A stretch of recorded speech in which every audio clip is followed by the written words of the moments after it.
Okay, let's go ahead and get started. My name is Amanda Graham. I am the academic director for the Irving Institute for Energy and Society, and I am delighted to welcome you all here for today's edition of the New Energy series. The New Energy series is a mode in which we have, since the pandemic, been featuring the work of young scholars. So advanced doctoral students, postdocs, and early stage assistant professors who are working in the energy and climate space to share their work, right, with as broad as possible community. Energy and climate challenges require multidisciplinary solutions. So we're really trying to bring in folks from a wide range of disciplinary perspectives to help to advance our shared understanding of the research that's underway. And so I'm very excited this afternoon, wherever it might be for you, to hear this talk by Dr. Azucena Castro, who's a postdoctoral researcher at both Stanford and Stockholm.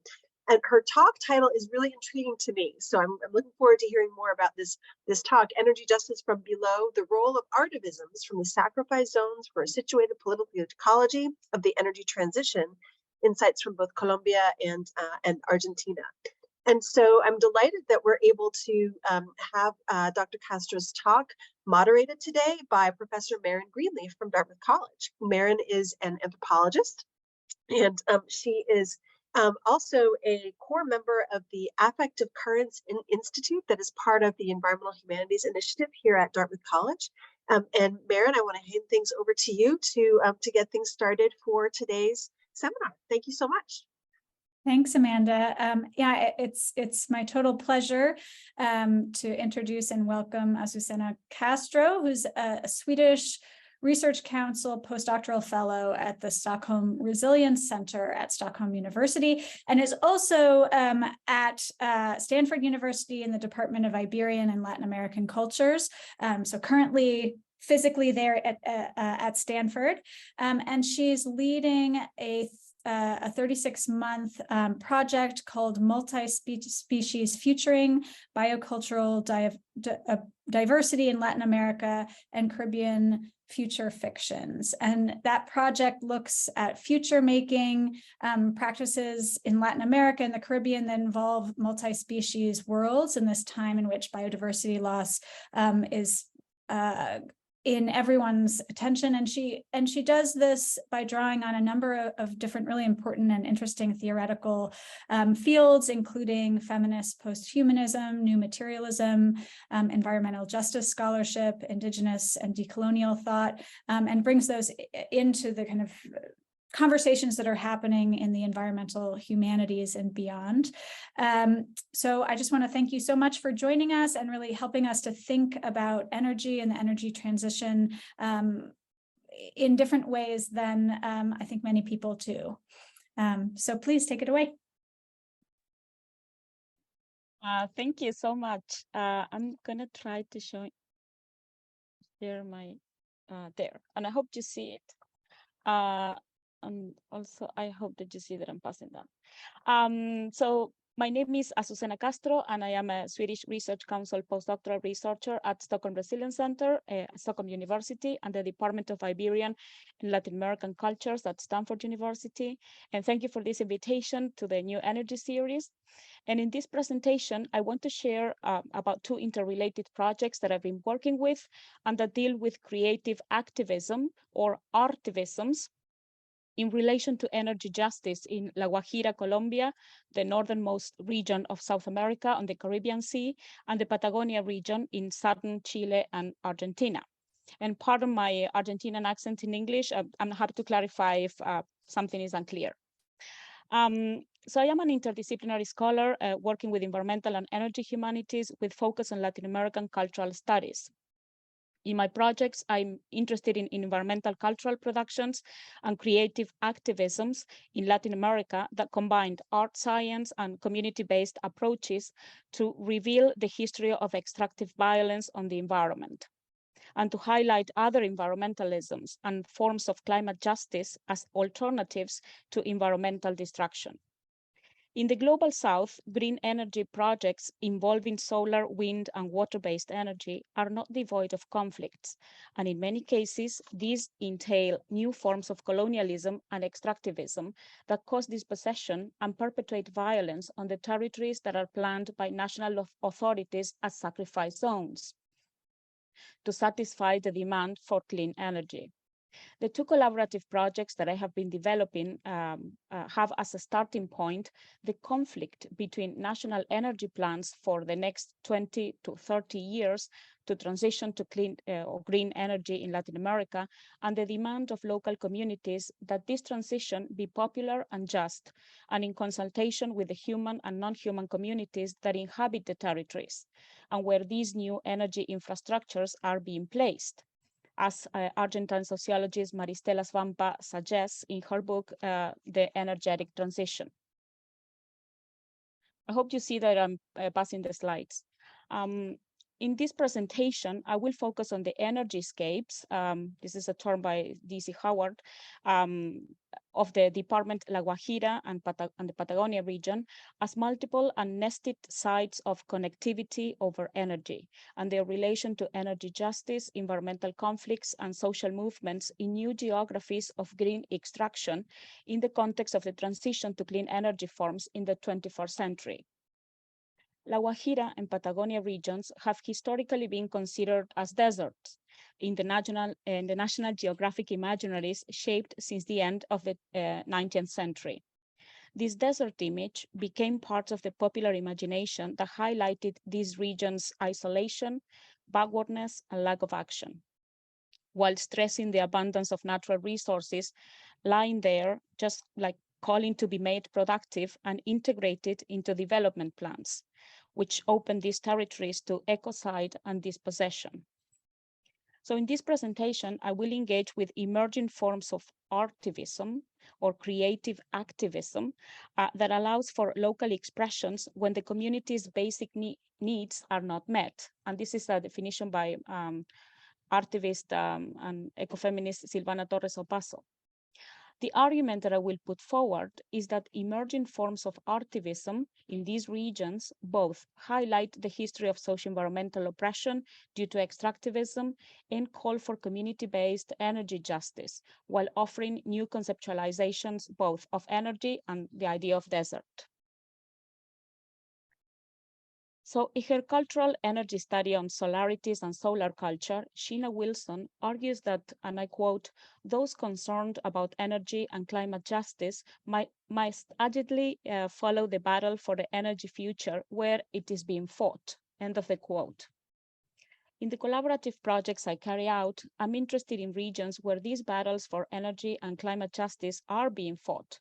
That is the sacrifice zones in Latin America designated by national and corporate interests to extract cheap natures, as Jason Moore calls the ecosystems extracted to produce energy for accumulation of capital in rich countries and areas.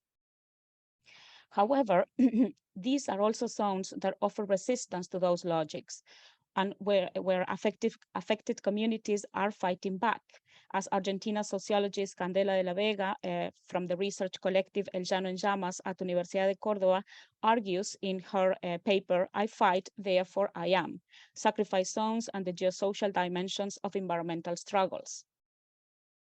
So in what follows, I will present these two ongoing collaborative projects and discuss two examples of energy artivism, or what I call energy artivism, in relation to climate justice. Since the beginning of 2022, I have been developing the project No Aire No Te Vendas, Energy Sovereignty and Collective Creation in the context of Eolic Parks in La Guajira, together with Juan David Reina Rosso, who is an industrial engineer working on energy justice and ancestral technologies in Colombia, and with Agustin Neco Epiyu, a young indigenous Wayu leader of the Ayara Josecat community in La Guajira, Colombia, who is also a translator, a writer, and writer of the Wayunaiki language. So this project is part of the Intersecting Energy Cultures Working Group based at Penn Environmental Humanities Program at the University of Pennsylvania. And the other project originated as part of a higher seminar series on non-representational geographies in the capital Ocin that that I organized together with the study group Culture, Nature, Territory at the Institute of Geography, Universidad de Buenos Aires, Argentina, when I did my postdoc there, and I am Argentinian. In September 2021, we convened a panel called Of Territories and Sacrifices, Geographic Imaginaries Around Santa Cruz River from Art and Activism. The panel sought to discuss forms of activist art and artistic resistance to new plans for hydroelectric dams on the Santa Cruz River, this river in the Patagonia region. So drawing on the interdisciplinary conversations in that panel around the force of territorial activism, Azucena Castro, who is a professor in environmental geography at Universidad de Buenos Aires, and I wrote 2 articles on social and environmental activism and since 1969 up to recent forms of artivism that challenged the national imaginary of this region as Patagonia Desert, and or Patagonia-energy. And Patagonia-energy is a term from Martha Ruffini. So I will go, we'll tell you a bit more about these 2 projects. In No Aire No Te Vendas, we address the national policies towards transitioning to clean energy forms with focus on La Guajira. Due to the force and the speed of the winds in this region, this area has been designated nationally as the epicenter of the energy transition, in particular for solar and eolic energy. The Department of La Guajira has been actively planned as a sacrifice territory for the production of wind energy. Around 60 wind parks, and this is information from last year, so I should check if it has changed.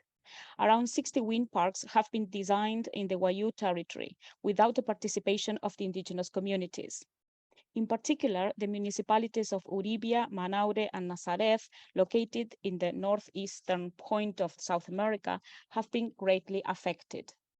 In this project, we are interested in intersections between emergent eolic energy forms and traditional forms of extractivism still going on, such as coal mining in this region that started in the 1980s. Since 2018, this territory has been consolidating at the corporate and state level as a space for renewable future, in which the construction of wind farms is being planned and managed by 19 national and multinational companies, expecting to cover around 20% of Colombia's energy consumption by 2031. These wind farms will have around 2,618 wind turbines, producing approximately 6,862 megawatts of electricity. This plan, which is developed by national government institutions and corporations, is based on so-called clean technologies. These future production plans translate the territories into investment opportunities in the international market with social, cultural, and ecological impacts at the local level. So the map you're seeing shows La Guajira with the location of these future wind projects. Our project is an art science community-based collaborative work that takes solar punk ideas about just and sustainable future as method and as a method, and it involves fieldwork with the communities, in particular with Rancheria Ariarosecat, located in Manaure. This is in the sea salt flats, where we will hold workshops, we'll call solar punk workshops, and co-design an eolic or wind artifact with the community based on their needs and desires.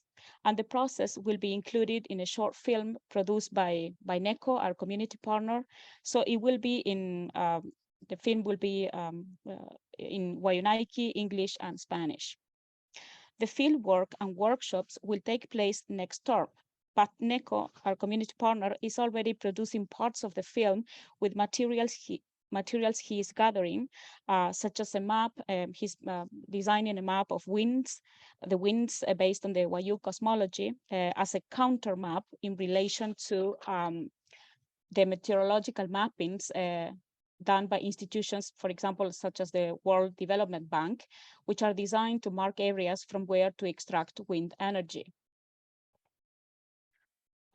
As part of a research project on art, activism, energy, and ancestrality in rural areas at the Art Institute in Bogota, Colombia in 2020, my colleague Juan Reina Rosso, with whom I have this collaborative project on Eolic parks, well, he carried out a community-based project in La Guajira to recover ancestral meanings of energy and technology in a region that, due to its position, has been portrayed, as I said, as a paradise for solar and eolic energy in national discourses.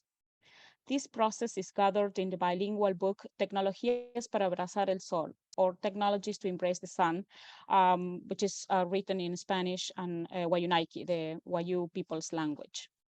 The project is inspired in solar punk methodology and theory.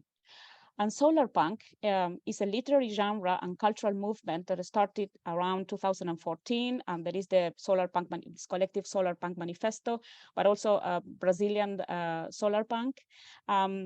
And this movement tried to encourage storytelling to transform the current energy and agricultural system and empower communities to imagine more sustainable futures from grassroots movements beyond techno-determinism. So based on that, the project carried out by Juan consisted in a series of solar punk workshops with a phase assigned to collective research to understand the energy needs and the ideas of the community of the Murunmuque in La Magdalena, in La Guajira. No? And this was followed by an inter-epistemic co-design of solar services phase consisting of the co-construction of solar lamps and a charger using solar energy with low-cost elements to ensure broad access, but also the replicability by other communities.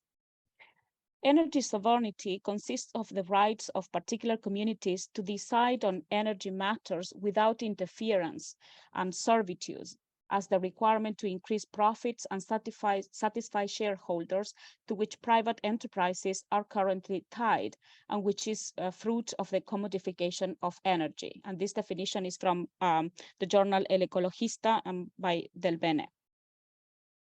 The energy crisis is often considered from technological and value perspectives. However, seeing energy beyond infrastructure and technology, more in a Western understanding, it might open considerations of its interactions with the environments and societies and the embodied knowledges learned from the territories. The collaborative activity that Juan carried out enabled discussions about the meanings of energy in the indigenous territories and life beyond techno-determinism. Energy was described as a broad ontology linked with the spiritual realms and ecosystems beyond the limited Western conception related to electricity. Energy is a term that indigenous communities in La Guajira have used in order to address relationships with the territory, ancestors, and other more than human beings in interconnected ways. Electricity, however, is a modern concept that simplifies the relation with the world in a singular way, where energy is only equal to generation, transmission, and consumption, thus restricting other forms of perceiving energy. The last phase of these solar punk workshops that was called dissemination and systematization, and it involved the collection of stories from the community as solar punk narratives compiled in the book Embracing the Sun. And this art science community-based method of solar punk artivism inspires the project that we are developing on eolic farms as a form of artistic and activist practice that proposes other imaginaries of the wind and energy beyond green extractivism. Now I go a bit to the other project, the parallel project that I'm working with. This project is based at the study group Culture, Nature, Territory at the Institute of Geography, Universidad de Buenos Aires, Argentina.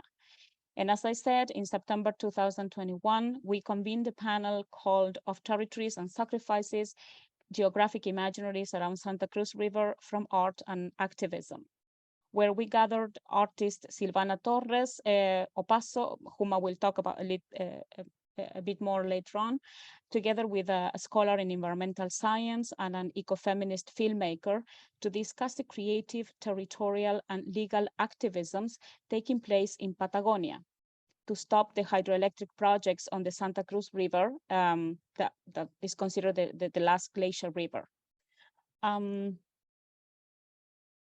So hydroelectric dams in Patagonia are a long-standing project, initially formulated in the middle of the 20th century under a broader program called, this was under the General Ongania's dictatorship. The program was called Hydroelectric Exploitation of the Santa Cruz River, which is later reactivated by the national government in 2004 within the framework of the National Hydroelectric Program and articulated with the Strategic Plan of Energy Transition for 2030. The ongoing project involves the construction of 2 mega dams with an installed capacity of 1,740 megawatts, executed by the company Represas Patagonia with Chinese and Argentine investments. One of the dams, Condor Cliff Nestor Kirchner, is being built in the transition between the middle and the upper valley of the river, some 170 kilometers of the town of El Calafate, while the other is located in the middle valley.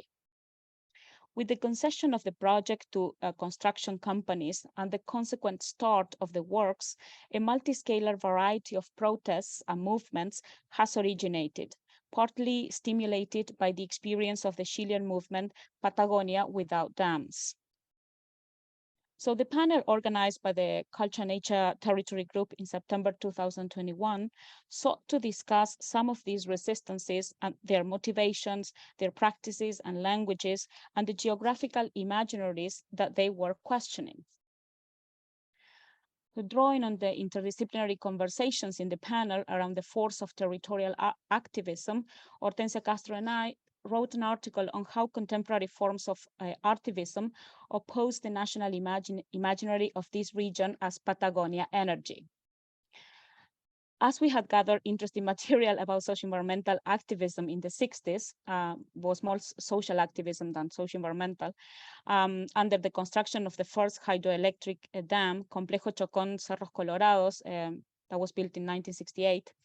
So we worked on the environmental and energy history of Patagonia with focus on the socio-environmental struggles around hydroelectric energy to trace the formation of this Patagonia-energy imaginary and the resistance to it that initiated with the social movement El Choconazo that lasted from 1969 to 1970. And that was a social movement, the first maybe social movement, to denounce the terrible working and housing conditions of the poor workers assigned to the construction of the dam. And the dam was called or considered in the national discourse as the construction of the century. So we wrote a second paper that is under review, focusing on forms of creative social resistance and activism to national energy projects. And according to a hypothesis, there is a continuation or a relation between the social protests in the El Choconazo in 1969 and the present forms of environmental activism gathered under the movement Patagonia Without Dams and Rio Santa Cruz Without Dams. As part of the movement International Day of Action Against Dams and in Defense of Rivers, Water and Life that took place in March 2021, Argentinian ecofeminist artist Silvana Torres Opaso from Chubut, which is a province in Patagonia, offered a performance called Purrún para los Ríos. And Purrún means dance in Mapudungun, the Mapuche language. So dance for the rivers. Standing at the riverbed of Rio Chubut and also 6 other local rivers, Silvana stamped her feet as a corporeal and ritual gesture of collective ceremony and as an urgent call for attention to rivers in the context of the socio-environmental protests against the new plans for hydroelectric dams in Patagonia rivers. This performative practice staged the feet and the relationship with the land and the river in a mutual affectation of bodies.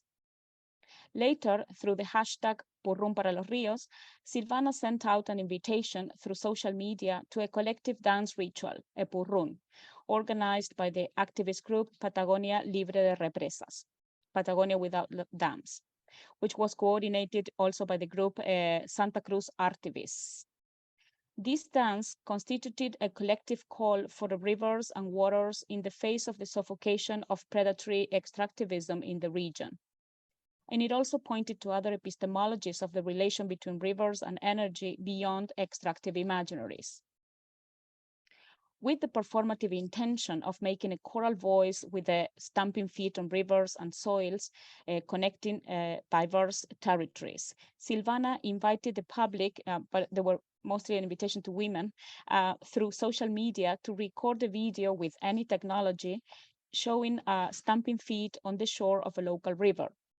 And she said, sounding its soil with your feet and knowing that you are part of it, as the invitation went.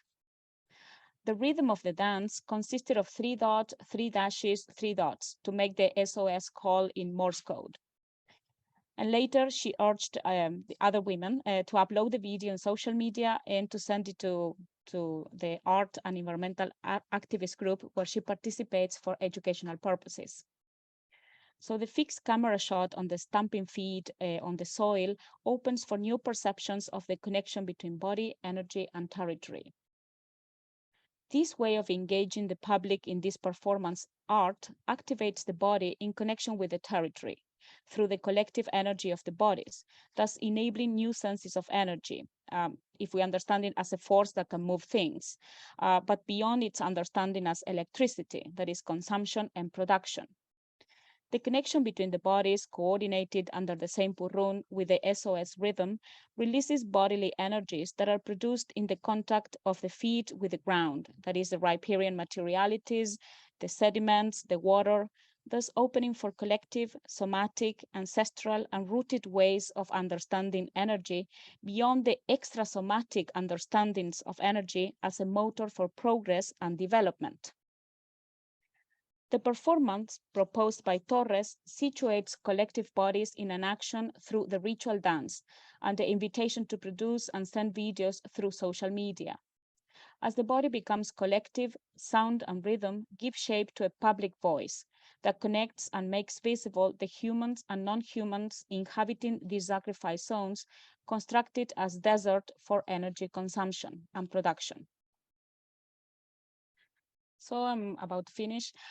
In the book, Art and Political Ecology, Gabriela Merlinski and Paula Serafini define artivism as a double standard regarding, on the one hand, activist artists who decide to enter artistic institutions, and on the other hand, theorists, that is historians, curators, managers, scholars, specializing or wanted to specialize in political art for transformation.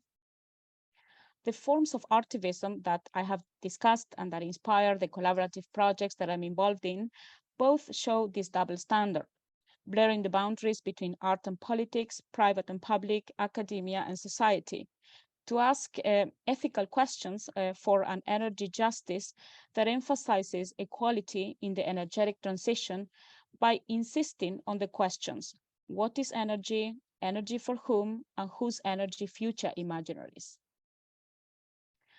So what is energy justice in sacrifice zones perceived as desert in the dominant national imaginaries? What meanings of energy generation, infrastructure, and technology beyond market servitude can artivisms propose? What can artivisms come up with in the deconstruction of deserts or the idea of energy? How can these practices highlight energy imaginaries that embrace ancestrality and biodiversity beyond the national diagnosis of energy poverty that calls for the full solution of more industrial development? Well, and I would like to finish with these questions that I'm exploring in these two collaborative groups, and to open for questions and comments and feedback from you and the public. Thank you so much. Thank you so much, Azucena. That was really wonderful and inspiring. So I'll just say, anyone who has a question, please feel free to enter those questions into the question and answer, and then I'll give voice to them to get our discussion going. But in the meantime, I'll just go ahead and ask one of my own questions. So that is, I wonder if you could talk a little bit more about this, term artivism that you used and kind of showed examples of in your talk, and if you could talk a little bit more about why we need art and creativity, and how artivism differs from kind of more traditional forms of social action, and also from more traditional forms of kind of critical scholarship. What is kind of brought to the fore by art? Yeah, thank you for the question. This is I think that what art, the connection between art and activism can bring to the discussion of energy justice is overlaps a bit with what traditional activisms can bring, in the sense of asking for transformation and denouncing inequalities. But I think that it adds an extra dimension that is in this creative creative part, which can change perceptions of ideas that have been created in the geographic imaginaries about these territories. For example, the idea of the desert, Patagonia desert or Guajira desert, as they are there's no population there, there's no one living there, they're backward. So they can change these the perception of these territories in sensible and embodied ways, connecting with the territories through the body, and also open to new perceptions of the idea of energy, because energy is something volatile that is impossible to see. So how to work with that to change perceptions of what energy is, and to highlight other kinds of epistemologies of energy. So I think art has this capacity to, through creative forms, to make us feel in the body and to perceive, to open the sensorium to other types of conceptualizations of energy that are important, together with denouncing and transforming and making visible injustices. So I think there the artivisms, or the connection with art-based approaches, working with the communities but with creative methods, can highlight all these meanings of energy, and probably the territories that are have been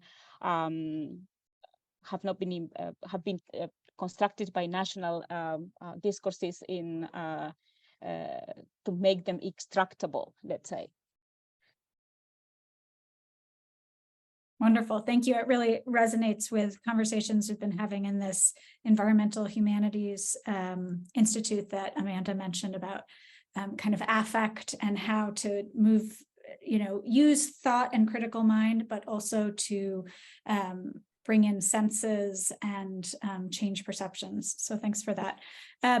Okay, we have some wonderful questions here in the Q&A, so I will, I'll offer them to you. So the first is from Sudha Fatima, who says, thanks, Dr. Castro, for this incredible exposition of green energy extractivism and taking up the voices of dissent in desert territories. Your identification of the differing meanings of energy was eye-opening, so true. Would these cultures be open to green energy tech if they had more control or say over the projects, along with the sharing of profits that these projects generate? Thank you, Sudha, for this question. I don't know if they will be open for if this is something that we want to find out when we make our project. What are their ideas of energy? How do they relate to these projects that are in their territory? But since these projects had not been consulted with the communities, and actually they perpetuate an act of dispossession. I mean, not just territorial dispossession, but also cognitive and epistemologic. Since, for example, the company Hepirachi takes the name of one of the winds in the and winds are very important for the Wayu community. We're reading about this for the dreams, the connection with their ancestors. So that's not a question that I can answer until we do the field work and work with the communities. However, from the work that Juan has already done on solar energy, it's not that the community opposes forms of energy from the Western world.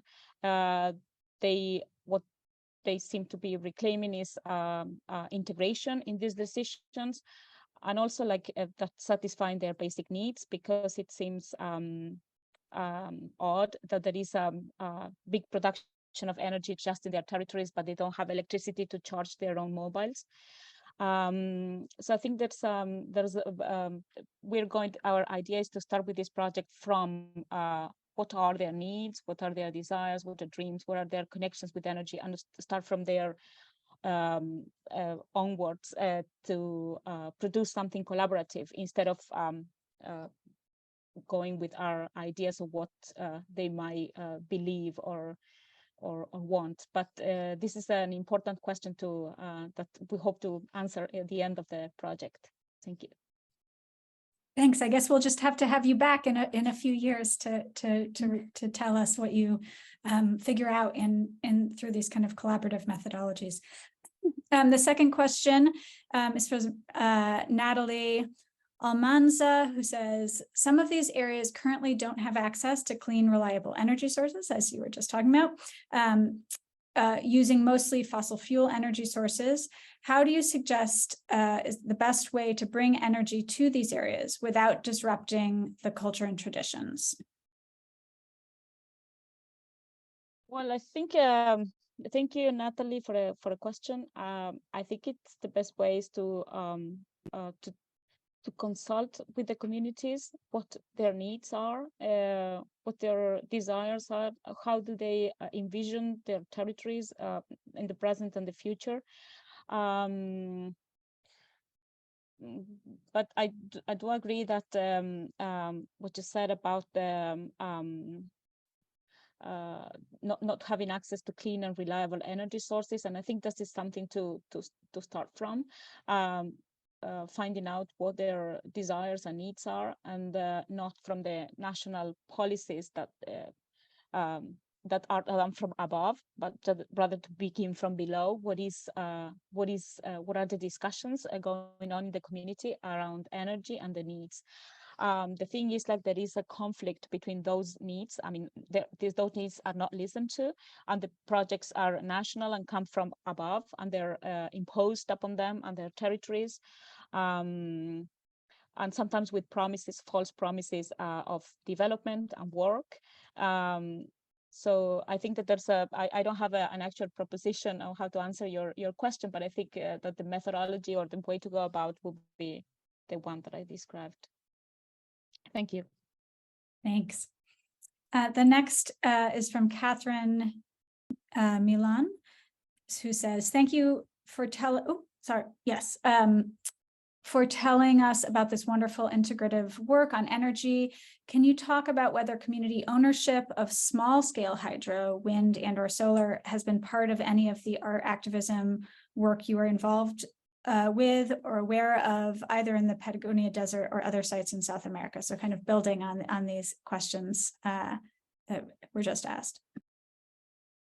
Yeah, thank you. That's a really good question. I don't have any examples of small scale energy sources, except one in Brazil with solar panels in favelas and other areas in Amazonia, in the Amazon, with cooperatives working with solar panels, with low tech or technology that is rendered from companies to them to start these projects. And they are managed by the communities, and they are small scale. There is one in Brazil that I know about, but this started in the the favela areas, and then it spread to other more rural areas. And I think it's working perfectly well, and that it's managed, and they the project is about educating also the community to repair the technology and to understand the technology, and to and it is distributed. The electricity is distributed between in the community equally. So I think that that's a good example of how this small scale project can work. And I have the references. If you're interested, you can write to me and I can give it to you. And then this also is not, what I like about this project is not about just giving energy, but it's also connected with theater and performance, and making up a space so that other meanings of the collective and energy in relation to bodies can be opened. So I think that that's an important thing, that to not disconnect energy and technology from cultural, and or might be a way to connect with culture and with society, with these integrative more integrative projects that do not just focus on what is the technology needed in a particular community. Yeah, I think the project is called, if I'm not, Rebus Solar, and the one that I'm talking about in Brazil. Great, that's a wonderful example. And this next question kind of builds on that in a certain way. So it's from Judith Brunton, who says, thank you for the talk. And she wonders whether you might expand a bit on the presence of different spiritualities and religiosities in this idea of ancestrality that you and the activists foreground in energy imaginaries. How are these elements present in the alternative energy epistemology being articulated here? Yeah, thank you. That's also an important question. I think that working near the community, you can articulate those questions, or the spiritual dimensions of the territory in relation to energy. In the example that I showed with this artist from Patagonia, Silvana Opaso, I couldn't show the video because it didn't work somehow, and I didn't want to use the Facebook link, but it is a performance that starts with Mapuche artist playing the cultrún, which is a ritual instrument in the Mapuche community, and this cultrún is making these SOS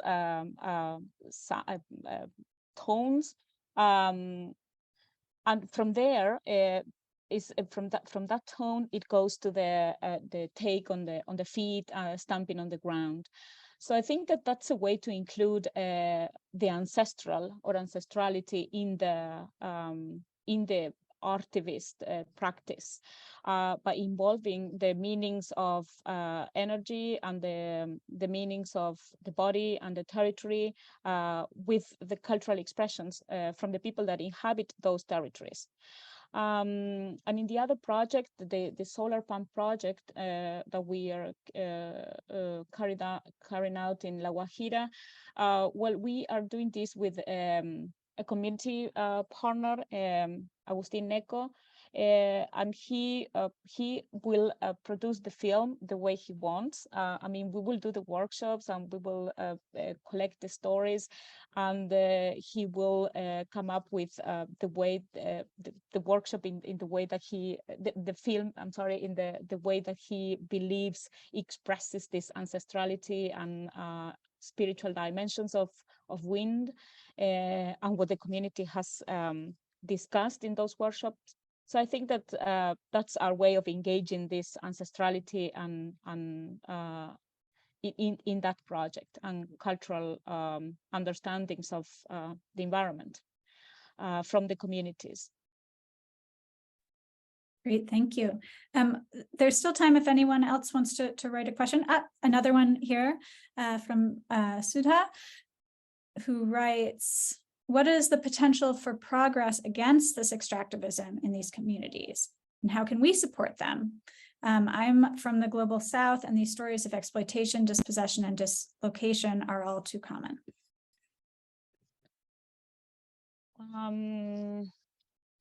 Yeah, I think that the potential for progress, or progress in the sense of stopping this projects, or at least forcing national governments to consult with the communities. I don't want to say I don't want to be over optimistic or pessimistic, but I think that there is potential, and also I believe that it forces academy, or scholars that, like me, that will work with literature and art and more books and reading material or films, to go and connect what we do in our desk with what is happening in the communities. So to help to support their fight in these extractive zones and territories. So my idea, I'm a cultural and a literary scholar that works with films and books and literature. So it's not that I'm going to leave that, but I try to combine reading about ethnographic accounts of these communities, and literature and poetry coming from these communities, together with a community-based approach. I mean, coming to the communities and seeing what is going on in this territory that I'm working with or about from my desk and library. So I think there is potential, but it's hard to say up to what point. But we have seen in many places that people gather and resist these projects, and national governments need to back up or to rethink what they're doing. Then it's hard to say what if that's strategy can work in a global scale, or it can be a combined resistance, which of course it would be great if resistance movements or artivisms could be combined transnationally. Yeah, thank you for the question. Yeah, thank you. There's lots of work to be done in and outside of the academy, right? I have two questions from Amanda Graham, so I will maybe read them both, and then you can take them as you'd like. So she writes, there's a poignant tension between stances of resistance and collaboration. Holding both capabilities and intentionalities at the same time is a tall order. Have you seen, or do you anticipate looking for, how these may interact in the live dynamics of artivism in these or other cases? And then a second question, are there elements of energy, climate, or environmental justice literatures and work that you're particularly intrigued with, and how do you hope the field evolves in the decade ahead? Thank you. Thank you, Amanda, for the questions. I'm not sure if I understand the first one correctly about the relations between resistance and collaboration, and capabilities and intentionalities, and how they they play out in artivisms in this case.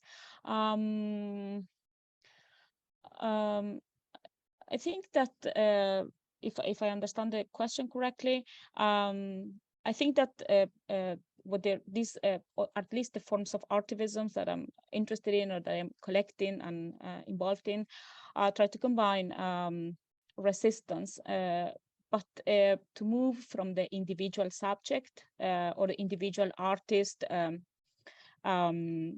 making a film or producing an art object to be exhibited in a museum. So this artist, Silvano Passo, is working with resistance, but and is her body exposed there, and stamping on the feet, and she usually works with her own body exposed to something.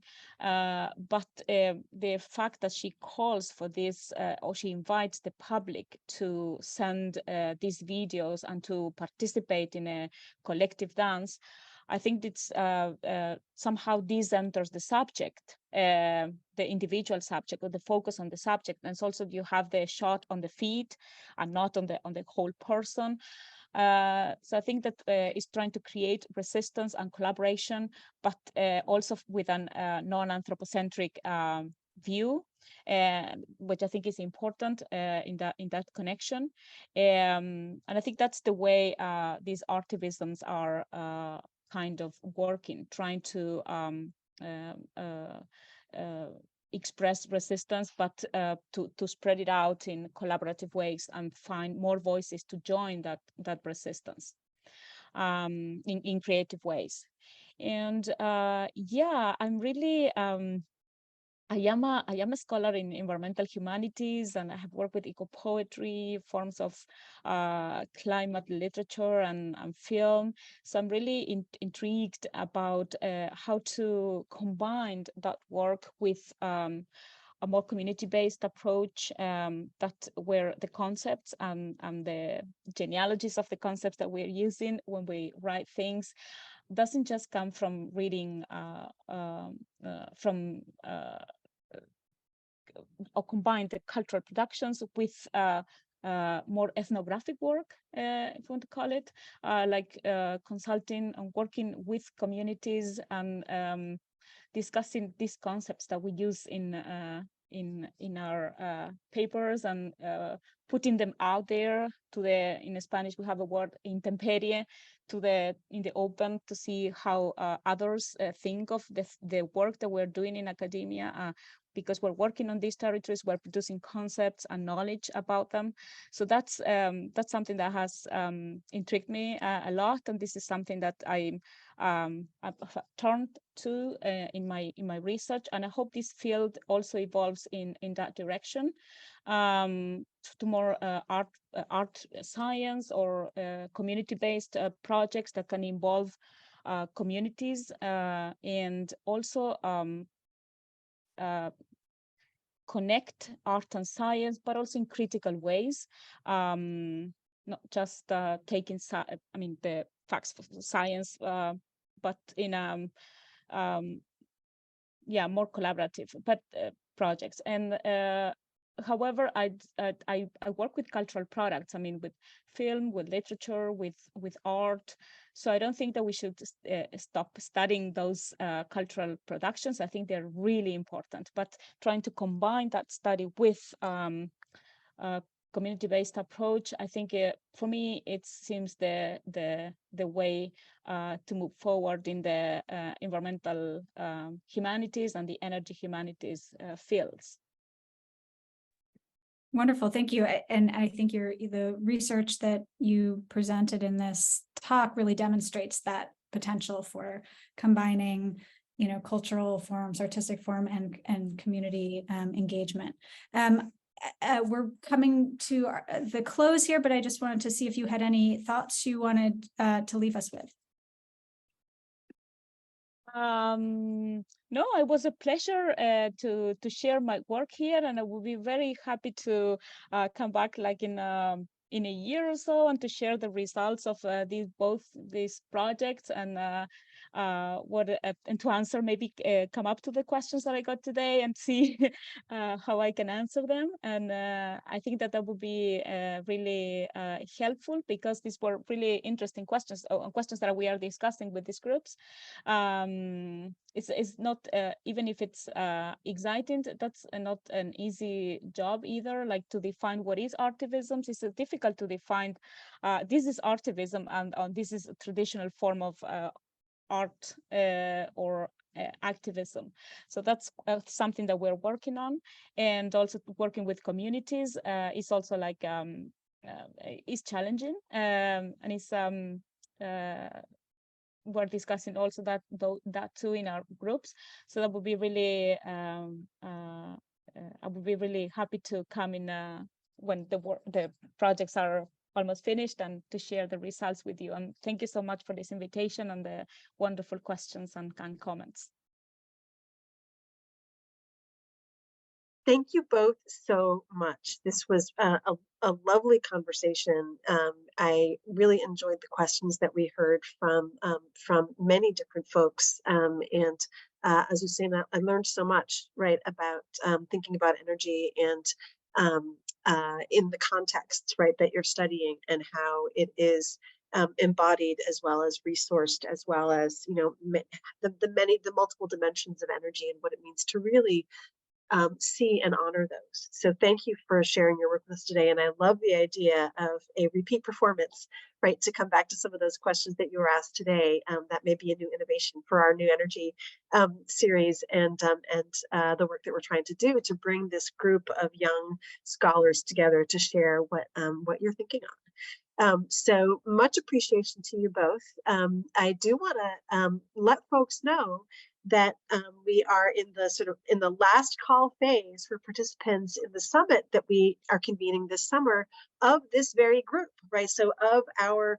emerging scholars in energy and climate, advanced PhD students, postdocs, and assistant professors. So if anyone is listening today or listening to the recording quite shortly, please let us know if you're interested in participating in a it's about a 3-day event, and the idea really is to foster these kinds of connections so that we have scientists and engineers and humanists and policy folks and business folks interacting with and stretching their brains together.